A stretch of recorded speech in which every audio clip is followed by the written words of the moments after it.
네, 안녕하십니까. 앞에 많은 분들이 말씀을 해주신 사이에 이제 공포감이 조금씩 느껴져가지고 제가 이제 무슨 말을 시작을 해야 될까 했습니다. 왜냐하면은 세상에서 제일 무서운 공포는 모르는 공포잖아요. 침대 밑에 무엇이 있을까? 또는 내가 방문을 열면 뭐가 나올까? 이런 모르는 공포였는데 지금 현재는 더 무서운 공포는 알면서도 아무것도 하지 않는 공포인 것 같습니다. 그런 얘기 생각도 들었고, 앞에 최종화 작가님이 말씀하신 것들을 보면서 이제 20세기 윤리는 인간과 인간 간의 윤리였는데 21세기 윤리는 인간과 지구와의 윤리인가? 이런 생각도 좀 들었습니다. 뭐 이런 이제 감동이 오니까 저도 조금 잘해야 될 텐데 걱정이 됩니다. 저는 스마트 생명산업융합학과라는 학과의 교수인데요. 이름이 참 복잡한 학과인 만큼 인기가 없습니다. 많은 학생들이 오긴 하는데 자기가 뭘 하는지를 몰라요.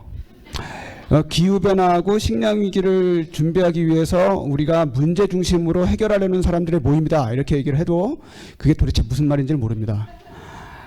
그래서 먼저 제가 왜 이 공부를 하게 됐는가를 살짝 말씀을 드리겠습니다. 저는 국제배움연구소라고 하는 곳에서 한 10년 약간 넘게 있었습니다. 그리고 책임급으로 있었는데 필리핀에 본부가 있지만 사실상은 CGIAR이라고 하는 그 기관의 산하기관이고, 이건 본부가 뉴욕에 있습니다. 그리고 월드뱅크의 지원을 받는 기관인데, 원래는 다 설립은 각자됐어요.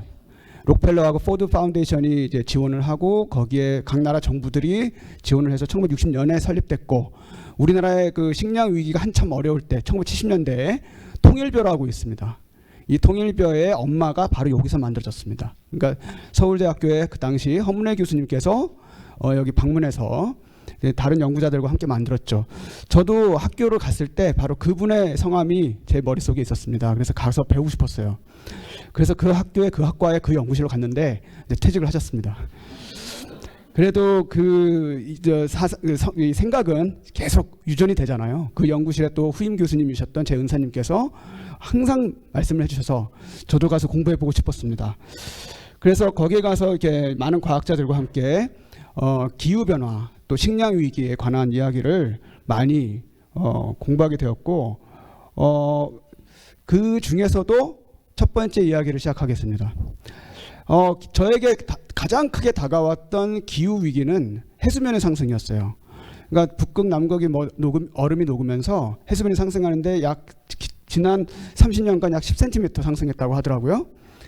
이거는 앞에 계신 교수님들께서 더 잘하실 것 같고, 어쨌든 저는 눈으로 봅니다. 해남에, 서산에, 화성에, 거기서 제가 거의 한국에 또 돌아와서도 약 10년간 계속 관측지에 가서 실험을 해보니까 이 물이 올라오는 게 보입니다. 그리고 홍수가 많아지는 것도 보이고요. 염분이 많아지는 것도 보입니다. 눈에 확연히 띄고 있고, 거기에 대한 식물들의 반응도 확연히 보입니다. 그런데 제가 또 중국에 있는 친구들과 같이 연구를 하는데, 이 중국에 있는 친구들도 걱정합니다. 제가 가장 친한 친구들은 난징 농업대라고, 난징에 중국에서 손에 꼽히는 명문 대학인데요. 난징 상해까지 바닷물이 들어온다는 그런 것을 생각하고 준비를 하고 있어요. 근데 논이라는 것은 그렇지 않습니까? 우리나라의 주요 식량인 쌀은 대부분 저지대의 논에 있습니다. 그러니까 이게 수평적이거든요. 바닷물이 조금씩 올라와도 이 논의 면적 확 줍니다. 그러니까 쌀은 그야말로 심각한 위기에 처하겠죠. 작년엔 2024년에 스페인의 발렌시아라고, 이게 발렌시아 지역이거든요. 같이 갔었어요. 저희 해남의 대표님하고 같이 가서 왜 우리 쌀이 아닌 유럽 쌀은 도대체 어떻게 돌아가나 궁금해가지고 가봤습니다. 빠엘야 아세요? 스페인 음식 빠엘야는 여기 바로 이 발렌시아가 제일 유명합니다. 그러니까 안달루시아 다음으로 두 번째로 쌀이 많이 나오는데 저희가 간척지예요. 방조제를 만들어가지고 저렇게 만든 논이에요. 굉장히 큽니다. 근데 여기에 옆에 지중해에서 해수면이 상승하는 거예요. 그러니까 똑같은 수준의 태풍이 오거나 홍수가 와도 그게 훨씬 더 심각한 피해를 줍니다. 그 올해의 모습이죠. 2024 제가 방문했을 때 모습이고 작년의 모습입니다. 굉장히 달라진 상황을 볼 수 있고, 사람만 피해를 보는 것이 아니라 이런 식량 위기가 기후변화와 연동되어 있음을 알려주는 굉장히 좋은 예시가 됐습니다. 그래서 이 침수에 대한 연구는 오래전부터 해왔어요. 이건 분명히 큰 문제가 될 거야 라는 그런 현자들이 계셨습니다. 그래서 이게 국제배움연구소에 실험한 모습인데, 여기 그 호랑이를 잡으려면 호랑이 굴로 가야 되지 않습니까? 이 벼의 학명이 오라이자 사티바예요. 오라이자란 말은 오리사란 뜻이고요. 오리사는 인도의 동쪽에 있는 주 이름이에요. 그러니까 지역 이름인데 오리사 지역에서 길러지던 사티바란 말은 기른다는 뜻이에요. 아, 오리사 지역에서 기르던 거야? 라는 거죠. 그 오리사 지역은 태풍에, 그 다음에 염분에, 고온에, 건조에, 그 다음 영양결핍에 하여튼 불량토양이 다 있습니다. 그러니까 살아있는 지옥이에요. 그런데 이 지역과 방글라데시가 굉장히 위험한 곳입니다. 근데 여기에 재래벼들이 있어요. 오랫동안 거기서 그냥 알아서 살아가던 벼들이 있는데 얘네들은 살아남았잖아요. 아, 여기에 있겠네, 여기에 좋은 게 있겠네 해가지고 그걸 가져다가 교잡을 해서 그 후손들 중에서 골라냈습니다. 그러면 물에 침수가 돼가지고 2주간 되면 벌써 벼들이 다 죽거든요. 말라서 죽습니다. 물이 쫙 빠졌을 때. 근데 얘네들은 살아요. 왜냐? 2주 동안 아무것도 안 하고 그냥 참습니다. 그다음 물이 쭉 빠지면 다른 애들은 다 죽어요. 근데 얘는 부활합니다. 이것을 본 사람들이 감동받습니다. 이거를 초저속 카메라로 찍어가지고 보여주면 사람들이 울어요. 진짜입니다. 그걸 본 빌 게이츠가 게이츠 파운데이션이 감동받아서 2천억 원이라는 우리나라 돈으로 2천억 원의 돈을 투자하는 그러한 성과를 올렸습니다. 저는 이때 너무 감동받았어요. 저도 감동받았겠죠. 사람이니까. 그래서 아, 이걸 연구해야 되겠구나 이렇게 생각을 했어요. 이런 걸 연구해야 되는 거다라는 생각을 해서 저도 한번 다른 것도 해봤습니다. 아까 침수뿐만 아니라 염분도 중요하잖아요. 그래서 염분에 대한 것을 또 마찬가지로 연구했겠죠. 그래서 그것을 우리나라에서 유명한 벼에다가 한번 도입을 해봤어요. 그리고 우리나라 간척지입니다. 여기 서산인데요. 바닥에 보시면 염분이 많은 그 지역에 아주 전형적인 모습을 볼 수 있잖아요. 왼쪽에 있는 건 제가 개발한 겁니다. 오른쪽에 있는 건 다 죽었죠. 바닷물이 3.5% 정도 된다고 들었습니다. 저도 이렇게 해양학자 아니니까. 근데 그날 이거 재보니까 1.2%였습니다. 그러면 바닷물이 2, 그 다음에 맹물이 1, 비율만 돼도 생존하는 벼를 만들 수가 있는 거죠. 그런데 이게 아마 제가 지금까지 알기로는 세계에서 가장 센 것 같아요. 여기까지 좋아요. 그런데 맛이 없어요. 어쨌든 먹을 게 있으니까 다행이죠. 그런데 이런 생각을 이제까지 왔었어요. 그래서 이런 연구를 계속 하고 있는데 이건 스톡홀름 레질리언스 센터라는 굉장히 유명한 연구소입니다. 여기서는 지구 과학에 대한 우리 그 9개의 리스크, 가장 중요한 리스크가 도대체 뭐지? 하고 빨간색이 많으면 많을수록 위험한 겁니다. 그에 보면 기후 변화가 있죠. 그 다음에 생물 다양성 위기, 그 다음에 생물 지구 화학적 순환, 여기에 인과 질소가 있습니다. 같은 수준이에요. 요 세 개를 합치면 식량 위기입니다. 그죠? 딱 오죠. 식물은 인과 질소가 없으면 살 수가 없어요. 인과 질소는 밥이에요. 식물의 밥인데 이것이 식량 그 분배하고 관련이 있어요. 우리나라는 곡물 기준으로 했을 때 약 80%를 수입합니다. 그러니까 굉장히 식량이 부족한 나라예요. 그러면 이 곡물이 수입될 때 그냥 올까요? 아니요. 거기에 함유되어 있는 인도 들어오고 질소도 들어오고 물도 들어오는 겁니다. 그럼 물이나 질소 같은 것들은 공기 중에 있으니까 어떻게 되는데 인은 돌아갈 수가 없어요. 그러니까 인순환이 굉장한 크라이시스라는 것을 노벨 화학상을 받으신, 기후변화 노벨상 받으신 폴 크루첸 박사도 지적한 바가 있습니다. 굉장히 중요한 문제죠. 그래서 저는 인에도 관심을 가졌습니다. 그러니까 우리에게는 인이 남아서 오염이 되고 저개발 국가나 수출 국가들은 인이 부족한 상황이 오는 거죠. 근데 이 인이 재밌어요. 가뭄이 될 때 인이 충분하거나 식물이 인을 잘 흡수를 하면 가뭄을 이깁니다. 그리고 인을 잘 흡수하게 되면 꽃이 피는 시기가 짧아집니다.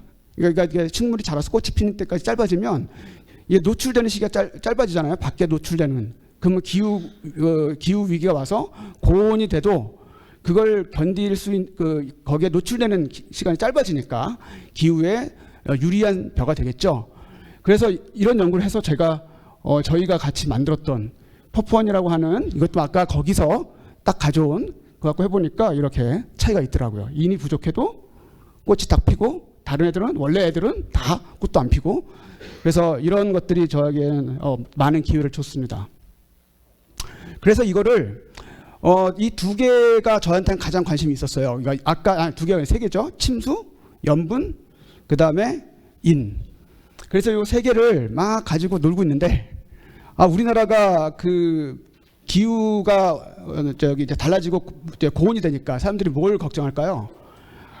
뭐 이제 쌀 없어지는 거 아니야? 쌀도 못 자라는 거 아니야? 그렇죠. 쌀도 못 자랄 겁니다. 당분간은 이렇게 자라는 것처럼 보이지만 결국에는 불임이 돼서 아무것도 나오지 않을 겁니다. 그러니까 이제 열대지방에 있는 벼를 한번 해보면 어때? 열대지방 벼죠. 인디카라고 합니다. 길어요. 짧은 자포니카는 우리가 좋아하는 찰기 많은 거죠. 근데 인디카는 볶음밥이나 요리에 좋아요. 그거 잘 됩니다. 그리고 가공도 잘 되고. 그래서 저희가 해남이랑 같이 뭘 해봤어요. 이거 한번 심어보면 어떨까?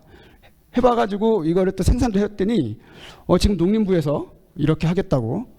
그래서 저한테는 아무것도 안 주고 지네들만 잘하고 있습니다. 그래서 이런 것들을 이제 쭉 합쳐가지고 그러니까 개념을 한번 만들어봤는데 트로피컬라이제이션. 그러니까 무슨 말이냐면 기후도 열대화, 식생활도 열대화, 인구 구조도 열대화. 우리도 다 이렇게 보면은 밥이 있으면 원래 쌀밥에 국이 있죠. 반찬 국이 있잖아요. 그럼 채소와 밀접한데 이거 다 지금 잘 안 팔려요. 같이 안 팔려요. 그래서 쌀도 줄고 소비량이 줄고 채소도 줄죠. 근데 고기는 확 늘고 있어요. 그러니까 왜냐하면 고기가 느니까 수입 사료량도 늘죠. 그러니까 식량은 계속 외국에 의존하는 구조. 그러니까 열대적인 요소가 되죠. 지금 제일 좋아하는 과일 주스, 그죠? 열대 과일 주스잖아요. 그 다음에 고기도 구워 먹는 거 다 열대식 방법이잖아요. 그러니까 저는 이거 열대화라는 게 기후로 끝나는 게 아니라 우리의 생활에 진짜 많이 영향을 미치고 있구나라고 생각을 해요. 그래서 이제 이름을 붙여봤어요. 인디카 IR64라고 하는 아주 유명한 품종에다가 아까 비료, 그 다음에 침수 이렇게 세 개 딱 합쳐가지고 해남에 계신 분들하고 열심히 직접 손으로 하나하나 한 땀 한 땀 이렇게 했는데 그리고 이렇게 상품도 만들어 보고 그래가지고 납품도 했더니 여기저기서 해보겠다고 하더라고요. 근데 민간이 같이 하고 있습니다. 왜냐하면 정부도 열심히 이제 해야 되겠죠. 민간이 먼저 가는 것을 모범을 보여주고 싶어서 했는데 정부도 이제 열심히 하겠다고 합니다. 이거는 서산입니다. 여기 보시면은 줄 하나하나 있죠. 저게 다 다른 벼예요. 저거를 똑같이 저염분, 고염분 지역에 저희가 논을 만들었습니다. 서산에 가서 만들고 이건 바닷가에 있습니다. 그래서 보면은 살아남는 거 얘네들만 강한 거겠죠. 이 강한 거를 이제 갖다 쓰는 거죠. 저희 동그라미 보이세요? 예, 저기 학생하고 선생입니다. 저기 넘어지면 집에까지 이제 뛰어오라고 제가 그럽니다. 시간이 모자라긴 한데 그래도 좀 꿋꿋하게 좀 해볼까 하는데 일본의 그 쌀 소동 아시잖아요. 궁금하실 거예요. 그 레이와 쌀 소동이라고 작년에 고온 피해 때문에 쌀 가격이 이렇게 올라갔어요. 근데 이 일은 30년 전에도 있었어요. 헤이세이 쌀 소동. 근데 이때는 또 냉해였어요. 한때는 냉해고 한때는 고온이고 왔다 갔다 하잖아요. 저희 같은 육종학자들이 이것을 어느 한쪽에 맞출 수가 없어요. 앞에서 막 말씀들 편하게 하시지만 이거 하나 만들려면 30년씩 걸리는데 20년씩 걸리고 30년씩 걸리는 일을 그렇게 쉽게 할 수 없잖아요. 그러니까 기후에 둔감한 걸 만들고 싶고 극단적인 기후에 강한 걸 만들고 싶어요. 그런데 일본은 왜 이런 일이 벌어졌냐면 먼저 이런 경제적 환경이 만들어집니다. 낮은 환율, 그 다음에 높은 해외 식량 의존도 어디서 많이 듣던 얘기죠. 우리도 그렇잖아요. 그죠? 그 다음에 이런 상태에서 기후변화라든지 이런 어떤 특정적 요소가 탁 나타나면 이게 쌀 수급 정책과 엇박자가 나요. 들어오는 쪽 나가는 쪽 맞춰야 되잖아요. 정책은 힘들어요. 이렇게 되면 가수요가 생겨요. 그리고 사람들은 불안해져요. 그러니까 가수요가 생기고 투기가 생겨요. 이게 식량 위기를 일으키는 건데 선진국들은 없어지는 게 아니에요. 없어지는 게 아니라 가격이 뜁니다. 그러니까 저소득층만 힘들어져요. 고소득층은 괜찮아요. 오히려 더 좋아요. 잘하면 저거 투기도 할 수 있잖아요. 그래서 이런 것들을 막으려고 하는 게 과학기술이에요. 그래서 과학기술 개발을 꾸준히 지속해야 됩니다. 리처드 도킨스가 붉은 여왕이라는 효과라는 걸 얘기를 한 적이 있어요. 이상한 나라의 앨리스에서 붉은 여왕이 열심히 뜁니다. 뒤로 안 밀리려고. 그러니까 너 이렇게 왜 이렇게 뛰어? 뒤로 안 밀리려고. 내가 더 뛰잖아. 그럼 앞으로 갈 수가 없어. 그냥 뛰는 거야. 이거 보세요. 작년에 멸구 피해 심했습니다. 멸구가 공격을 하면 진화해서 피해요. 근데 다시 얘가 또 진화해서 공격하고. 그럼 얘가 진화하는 속도와 얘가 진화하는 속도의 싸움이에요. 이기는 쪽이 생존, 지는 쪽은 전멸. 근데 우리가 별을 어떻게 하고 있어요? 통제하고 있잖아요. 우리가 작물이니까. 통제하는 별을 생존하게 하는 방법은 우리가 책임져야 되고 그리고 그런 것을 계속 지속해야 됩니다. 이건 과학기술이죠. 이걸 못 만들면 우리 식량은 없는 거고요. 그래서 품종 개량을 한다면 인간의 개발 속도와 재해 변화 속도가 경쟁하는 겁니다. 그래서 과학기술 중요하다고 꼭 알아주시고, 제 꿈은 이런 겁니다. 극단적인 환경에서 예, 어떤 분이 우주에 가서 뭐 이렇게 얘기하는데 우주 가야죠. 예. 그래서 저희도 외국의 많은 친구들 데려다가 그 나라 또 살리고 싶어하고 이렇게 하는데, 국제적 공조 정말 중요해요. 앞에서 말씀하셨는데 우리나라는 곡물의 80% 가까이를 수입하니까 외국의 그 상황도 같이 잘 해야 되고, 좋은 기술 열심히 연구해서 도움도 줘야 되고, 옛날에 우리가 도움 받았잖아요. 그러니까 같이 이렇게 기후 문제 같은 것들을 혼자 할 수 있는 게 아니니까 함께 잘할 수 있으면 좋겠습니다. 제가 경청해 주셔서 감사합니다.